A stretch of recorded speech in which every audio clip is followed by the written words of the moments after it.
Bienvenidos a esta presentación de las características generales del arte gótico. Bien, el arte gótico es un estilo que se desarrolló en Europa Occidental durante la Edad Media, comenzando a mediados del siglo XII y llegando hasta el Renacimiento, posterior al siglo XV. Principalmente se da en la arquitectura, esto es, las catedrales y los monasterios. La mayoría del arte referente a la escultura y a la pintura es complemento de la arquitectura. En cuanto a la variedad gráfica, el estilo gótico tiene como base exclusivamente el alfabeto latino, también conocida como minúscula gótica, o en el mundo anglosajón como Black Letter, y esta apareció en la Edad Media, por síntesis de la minúscula carolina o carolingia hacia el siglo XII, que no debemos de confundir con la lengua y escritura gótica del siglo IV. Ahora veremos algunas características del arte gótico en la arquitectura. Según J.F. Raffles, las principales características eran tres, que son las bóvedas de crucerías, arbotantes para contrarrestar los empujes de las bóvedas y los arcos apuntalados tanto en la construcción como en la decoración. Dentro de estas características tenemos que los edificios tienden a la altura. Otra muy importante es la luminosidad, espacios muy iluminados y coloristas, con una pretensión de hacer el ambiente de tipo celestial. Esto lo vemos por la cantidad enorme de vitrales. También tenemos que la temática es el naturalismo, se basan mucho en ello en los follajes, hojas y trabajan sobre todo con los capiteles. La estructura también tiene contrafuertes, que son estructuras que permiten que la presión de las cúpulas no derrumbe el techado del edificio. Y también tenemos a los pináculos. Ejemplos de la arquitectura tenemos el de la Catedral de Notre Dame de París, construida esta en 1165, la Catedral de León en 1160, que es muy famosa por sus vitrales, y una otra que podemos mencionar es la Catedral Chapelle de 1244. Un dato muy interesante es que mantuvo la corona de espinas y un fragmento de la cruz. En cuanto a la pintura y sus características, tenemos que los muros son sustituidos por grandes ventanales, excepto en Italia. Otra de sus características cobran mucha relevancia a las vidrieras, las cuales le dan mucho valor a la luz y fondos dorados, parte de lo cual mencionábamos que constituía la arquitectura de dicho periodo. Con respecto a las miniaturas y la pintura, habitualmente se hacían sobre tablas. Los temas tratados, por supuesto, como es en la época, son los religiosos. Las técnicas más utilizadas es el fresco, el temple al huevo y el óleo. Tenían un alto detalle, es decir, son pinturas muy descriptivas, y finalmente valorizan la naturaleza relacionado con Dios.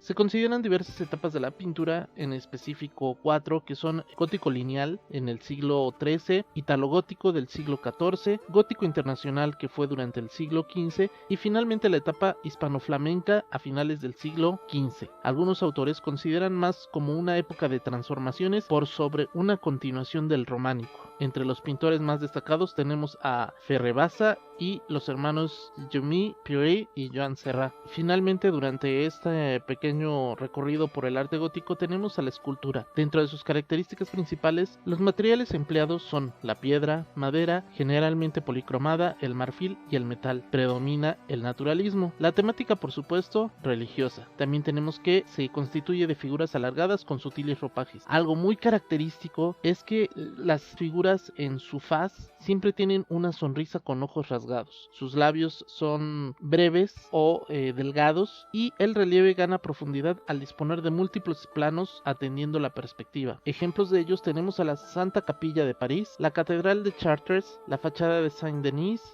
Klaus Schloeder y Jean de Chills. Dos grandes escultores fueron Klaus Schloeder, siendo una de sus obras más avanzadas el Pozo de Moisés, así como Detalle Plañidero, y por supuesto Jean de Chilles. Para finalizar tenemos algunos detalles muy importantes, como es la influencia que ha tenido hasta nuestros días, plasmándose en obras como son los videojuegos, las películas, las animaciones y mucho otro material creado. Uno de los más interesantes es aquel que tiene que ver con el vampirismo, donde tal vez no de forma muy correcta se utiliza la arquitectura, las pinturas, vitrales y por supuesto la música de estilo gótico. Pues bien, esperamos que haya sido de su interés, que no hayamos pronunciado tan mal los nombres y que hayamos aprendido un poquito más acerca de el arte gótico, su visión general y sus características.